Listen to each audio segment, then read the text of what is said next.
Hello and welcome to the special interview series on Mojo.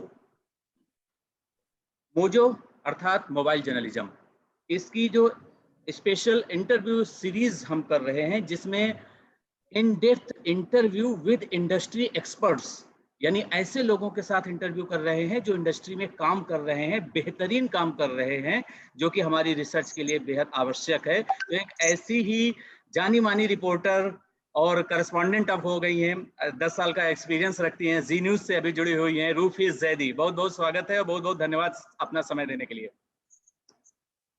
Thank you so much Arunesh. और आपने कहा कि expert तो मुझे लगता है कि हमारी इंडस्ट्री में कोई नहीं होता, क्योंकि हम हर रोज कुछ ना कुछ नया सीख रहे होते हैं।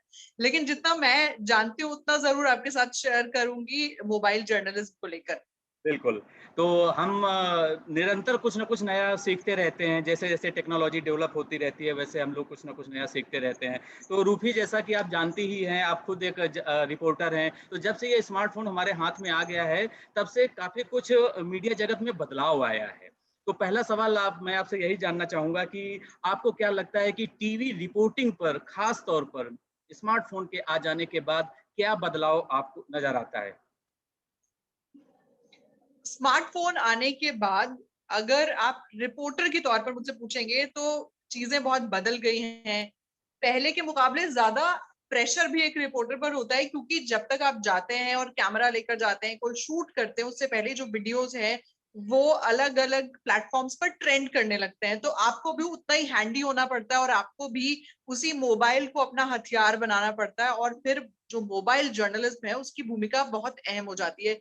मोबाइल के सहारे बहुत सी जो चीजें हैं वो आसान हो जाती हैं, रिपोर्टिंग बहुत आसान हो जाती है। एक तो आपके लिए आना जाना बड़ा आसान हो जाता है, आप बहुत ही आसानी से मोबाइल फोन को कैरी कर पाते हैं, आप फीड डायरेक्टली भेज पाते हैं, क्योंकि आप और हम जानते हैं कि जब हम रिकॉर्ड करते हैं उसके बाद फीड भेजने में हमें टाइम लगता है, या फिर हमारे पास लाइव व्यू या फिर ओबी वैन होना चाहिए। लेकिन मोबाइल फोन के होने से और मोबाइल जर्नलिज्म के होने से, मोजो के होने से, वो जो सारी समस्या है वो हल हो जाती है, क्योंकि जहां पर आप शूट कर रहे हैं वहीं पर आप रिकॉर्ड करके उसे भेज सकते हैं, डायरेक्ट फीड भी भेज सकते हैं। तो उसने रिपोर्टर की लाइफ को थोड़ा आसान भी कर दिया और थोड़ा मुश्किल भी कर दिया है। बिल्कुल, यानी जहाँ अगर कुछ इसके पॉजिटिव इम्पैक्ट हैं तो नेगेटिव इम्पैक्ट भी हैं। आपने पॉजिटिव इम्पैक्ट्स के बारे में बता दिया कि मोबाइल फ़ोन हाथ में ले जाकर आप काम कर सकते हैं, लाइव कर सकते हैं, इतने सारे ऐप आ गए हैं। अब जो ट्रेडिशनल माइंडसेट है कि हम आपके साथ ओबी वैन जाए, आपके साथ पूरी कैमरा यूनिट जाए, अब उसकी ज़रूरत रह नहीं गई है। लेकिन अगर वर्तमान में हम टीवी न्यूज़ इंडस्ट्री की बात करें, तो एनडीटीवी को छोड़कर अभी बाकी के जो मेन स्ट्रीम न्यूज़ चैनल्स हैं, उन्होंने मोजो को बहुत बड़े लेवल पर नहीं अपनाया है। तो आपको क्या लगता है कि आने वाले दिनों में क्या बाकी के न्यूज़ चैनल भी मोजो के प्रोसेस को अपना लेंगे या फिलहाल अभी ट्रेडिशनल तरीके से ही वो टीवी की रिपोर्टिंग करेंगे?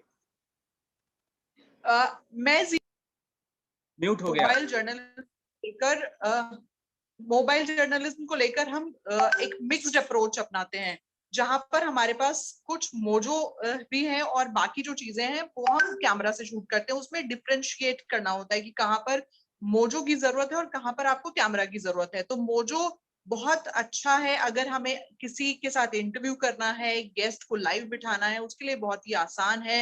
लेकिन जब आपको एक अच्छी डॉक्यूमेंट्री शूट करनी है तो वहां पर मोबाइल के थ्रू रिपोर्टिंग करना, मोबाइल के थ्रू विजुअल्स लेना, फ्रेम बनाना बड़ा मुश्किल हो जाता है, क्योंकि वहां पर मोबाइल की अपनी लिमिटेशंस हैं। आप जानते हैं कि किसी भी स्टोरी की जो जान है वो होते हैं उसके शॉट्स। और मोबाइल फोन में अच्छे शॉट्स लेना, उसमें अलग अलग इफेक्ट्स डालना, डिफ्यूज करना, फ्रेमिंग करना, वाइड एंगल्स लेना, क्लोजअप्स लेना, एक्सट्रीम क्लोजअप्स लेना, वो क्वालिटी को मैच नहीं कर पाते जब आप कैमरा लेकर जाते हैं। तो हमें जी न्यूज में खासकर हम ये डिफ्रेंशिएट करते हैं कि कौन सी सिचुएशन में हमें मोजो की जरूरत है और कौन सी सिचुएशन में हम कन्वेंशनल कैमरा के साथ जाएंगे। अगर सपोज मैं एक ऐसी जगह पर हूं जहां पर हम इलेक्शन कवरेज कर रहे हैं और वहां पर बहुत भीड़ है, तो हो सकता है कि मैं उस दिन मोबाइल जो मोजो है वो लेकर जाऊं, क्योंकि उससे चीजें आसान हो जाती हैं। लेकिन मोजो के साथ कुछ प्रैक्टिकल प्रॉब्लम्स भी आती हैं। एक तो उसकी बैटरी बैकअप जो होता है वो एक सबसे बड़ा इशू होता है। आप और हम जानते हैं कि कई बार ऐसे इश्यूज होते हैं जहां पर हम 8, 10, 12, 15 घंटे भी खड़े रहते हैं। तो वहां पर एक बड़ा इशू ये होता है कि मोजो के साथ कि उसका बैटरी बहुत जल्दी ड्रेन्ड आउट हो जाता है। ये एक सबसे बड़ा दिक्कत होता है। कई बार जो सबसे बड़ा प्रॉब्लम होता है कि अगर आपको अच्छे विजुअल्स लेने हैं, अगर आपको क्लोजअप्स लेने हैं, अगर आपको फोकस करना है, आपको जूम इन जूम आउट करना है, तो उसमें बड़ा परेशानी होती है, क्योंकि कैमरा को हैंडल करना कहीं ज्यादा आसान है। और कई बार तो ऐसा होता है कि ये भी एक्सपेक्ट किया जाता है कि अगर आपके पास मोजो है तो आप अकेले ही चले जाएं और आप सब कुछ खुद कर लें, आप रिपोर्टिंग भी खुद कर लें, आप विजुअल्स भी खुद ले लें, तब बहुत ही चैलेंजिंग हो जाता है। हालांकि जी न्यूज में इस तरह का ट्रेंड फिलहाल नहीं है। अगर हमारे पास मोजो होता है तो भी हमारे साथ कैमरा पर्सन जाते हैं, और हम हमेशा अपना कन्वेंशनल जो कैमरा है वो भी लेकर जाते हैं। तो जी बिल्कुल। न्यूज में एक ये बड़ा फायदा है। आपने जिस तरह से जिक्र किया कि अभी एनडीटीवी के अलावा बाकी जो तमाम बड़े चैनल्स हैं उन्होंने मोजो को पूरी तरह से नहीं अपनाया, उसकी एक बड़ी वजह ये भी है क्योंकि इस तरह की जो प्रैक्टिकल प्रॉब्लम्स हैं वो बहुत ज्यादा सामने आती हैं, क्योंकि एक रिपोर्टर के लिए बड़ा मुश्किल हो जाता है कि वो खबरें निकाले, या वो शॉर्ट्स बनाए, या वो फ्रेम बनाए, या फिर वो रिपोर्टिंग करे। बिल्कुल, आपने बड़ी बात कह दी और एक महत्वपूर्ण बात भी कही है, लेकिन यहाँ पर एक अगला सवाल इसी से जुड़ा हुआ है कि कई बार जो मोजो जब से कॉन्सेप्ट आ गया है, तब से वन मैन आर्मी एक रिपोर्टर को बनाया जा रहा है। यानी वही सारे काम करे, जैसा कि आपने अपने पिछले सवाल के जवाब में बताया। यहाँ पर एक क्या नेगेटिव इम्पैक्ट आप इसे मानती हैं कि मोजो आ जाने के बाद जो ट्रेडिशनल कैमरा पर्सन्स हैं, वीडियो जर्नलिस्ट हैं, उनकी जॉब जा रही है? हाल-फिलहाल आपने देखा होगा, पिछले 2 साल के अगर आंकड़े उठा के आप देखें तो बहुत सारे कैमरा पर्सन्स को जॉब से निकाला गया है। तो आपको क्या लगता है ये एक बड़ा ड्रॉबैक है? दूसरा इसी से जुड़ा सवाल, क्या मोजो के नाम पर जो मेजर न्यूज़ चैनल्स हैं, टीवी न्यूज़ के जो ऑर्गनाइजेशंस हैं, वो कॉस्ट कटिंग के नाम पर, मोजो के नाम पर दरअसल एक ही व्यक्ति पे सब कुछ काम कराना चाहते हैं ताकि उनका पैसा बचे? कैसे देखती हैं आप? अरुणेश, मैं अगर अपने ऑर्गेनाइजेशन की बात करूं, क्योंकि मैं उसी ऑर्गेनाइजेशन को जानती हूं और वहीं पर काम करती हूं और उसी के बारे में कह भी सकती हूँ, तो जी न्यूज में फिलहाल ऐसा नहीं हुआ है कि कैमरा पर्सन की संख्या को कम किया गया हो इस वजह से क्योंकि मोजो है। जी न्यूज में ऐसा बिल्कुल नहीं हुआ है। जी न्यूज में मोजो है, लेकिन वो आपको सपोर्ट करने के लिए, वो सिर्फ आपका सपोर्टिंग सिस्टम है ऐसी सिचुएशन में जहां पर कैमरा शायद उतना प्रभावशाली ना हो। तो जी न्यूज के कंटेक्स्ट में अगर आप बात करेंगे तो वहां पर ऐसा बिल्कुल नहीं है कि मोजो की वजह से कैमरा पर्सन की नौकरी गई हो। लेकिन अगर इस तरह के आंकड़े हैं तो जरूर उसमें कुछ सच्चाई हो सकती है। जी न्यूज में फिलहाल की अगर आप बात करेंगे तो जी। जी न्यूज में ऐसा नहीं है, क्योंकि आपके लिए क्वालिटी बहुत मैटर करती बिल्कुल। ये दरअसल जो मेरी है। रिसर्च है ना, वो ओवरऑल पूरी टीवी न्यूज़ इंडस्ट्री के कॉन्टेक्स्ट में है। जी the TV journalism in the age of smartphones and analysis with reference to mojo, this is my topic. तो एक्चुअली हम किसी एक पर्टिकुलर चैनल पर काम नहीं कर रहे हैं। हमारी पूरी रिसर्च है कि पूरी की पूरी जो टीवी न्यूज़ इंडस्ट्री है, वहाँ पर मोजो को लेकर किस तरह की प्रतिक्रिया हैं, इसलिए मैंने सवाल ये किया। और एक चैनल से निकाले भी गए हैं कई जो रिपोर्टर्स हैं। अब हम इसी को आगे अगर बढ़ा दें, सिटीजन जर्नलिस्ट, आपने देखा होगा जब से स्मार्टफोन आ गए हैं तब से जो है देश का हर नागरिक अपने आप को जर्नलिस्ट समझता है और वो अच्छे विजुअल्स रिकॉर्ड करता है, वीडियोस बनाते हैं, बाद में वो मेन स्ट्रीम मीडिया में भी खबरें आ जाती हैं। तो आपके अकॉर्डिंग मोजो ने सिटीजन जर्नलिस्ट के लिए कितने रास्ते खोल दिए हैं? और दूसरा, क्या उनको सिटीजन जर्नलिस्ट कहा जाए या कंटेंट क्रिएटर्स कहा जाए? क्योंकि वो प्रोफेशनल, उन्होंने ना तो ट्रेनिंग ली है और ना ही वो मीडिया के जो लॉज हैं, जो इथिक्स हैं, उसको फॉलो करते हैं।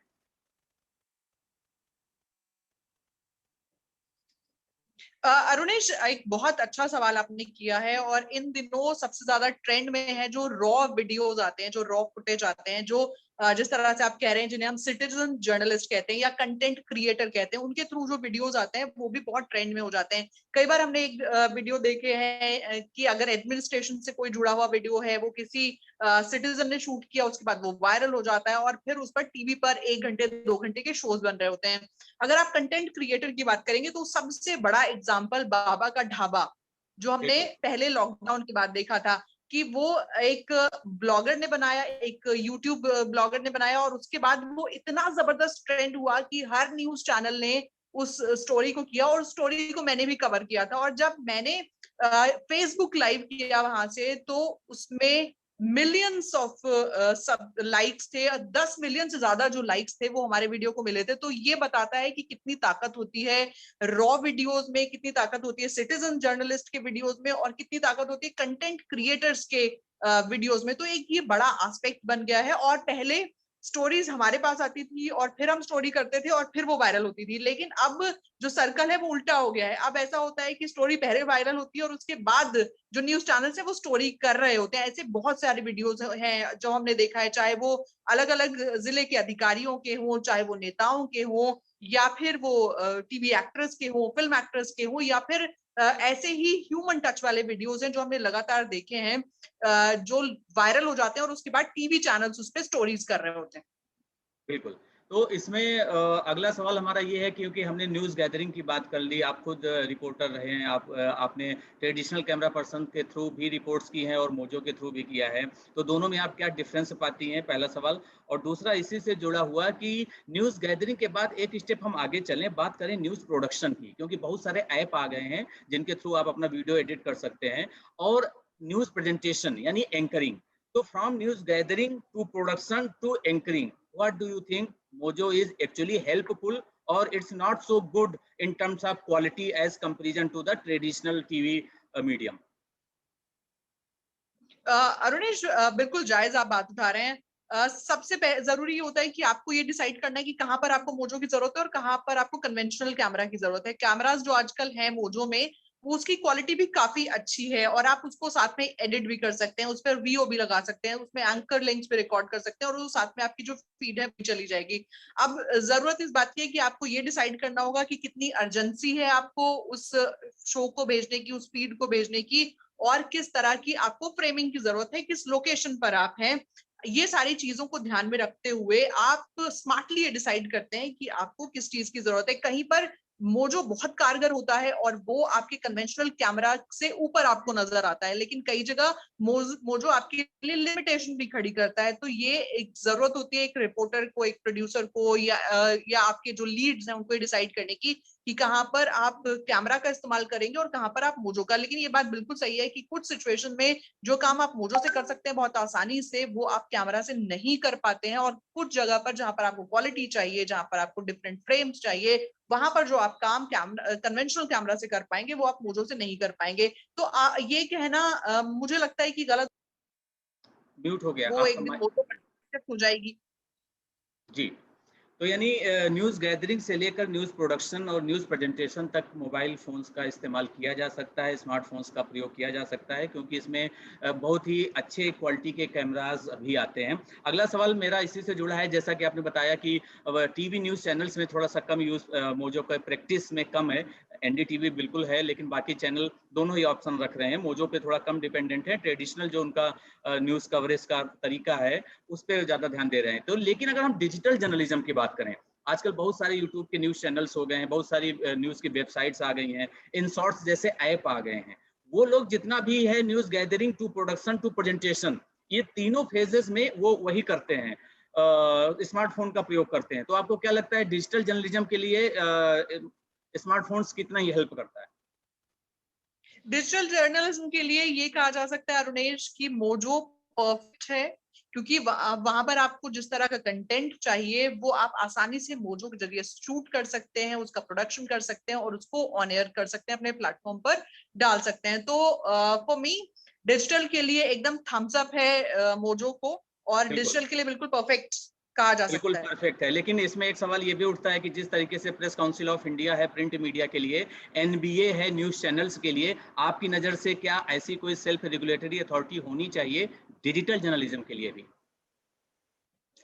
बिल्कुल होनी चाहिए अरुणेश, क्योंकि जिस तरह से लेकिन आप देखेंगे कि डिजिटल प्लेटफॉर्म्स पर भी जो ज्यादातर कंटेंट होता है, अगर आप किसी न्यूज चैनल के डिजिटल प्लेटफॉर्म को देखेंगे तो वहां पर वो वेरीफाई होकर जाता है। लेकिन बहुत से ऐसे प्लेटफॉर्म्स वेरीफाई कई बार कंटेंट्स नहीं भी होते, तो उनके लिए बहुत जरूरी है कि कोई अथॉरिटी।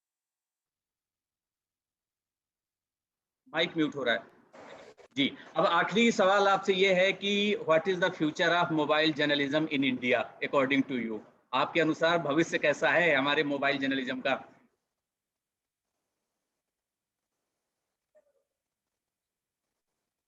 जी, रूफी, क्या आवाज आ रही है मेरी? What is the future of mobile journalism in India?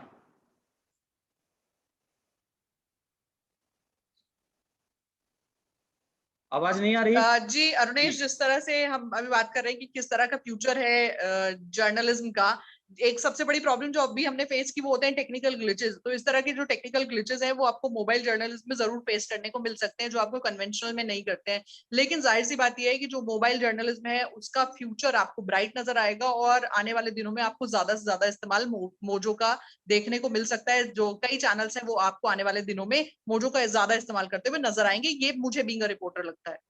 बिल्कुल, तो यानी आपको आपका नज़रिया ये कहता है कि मोजो का फ्यूचर बहुत ब्राइट है और आने वाले दिनों में मीडिया इंडस्ट्री में ये क्रांति ज़रूर करेगा। बहुत-बहुत धन्यवाद रूफ़ी ज़ैदी जी हमारे साथ जुड़ने के लिए, अपने वैल्यूएबल इनपुट्स हमें देने के लिए, और thank you so much for giving us your valuable time, और I will definitely acknowledge you on my thesis. Thank you so much once again. Thank you so much Arunesh, all the best. Thank you.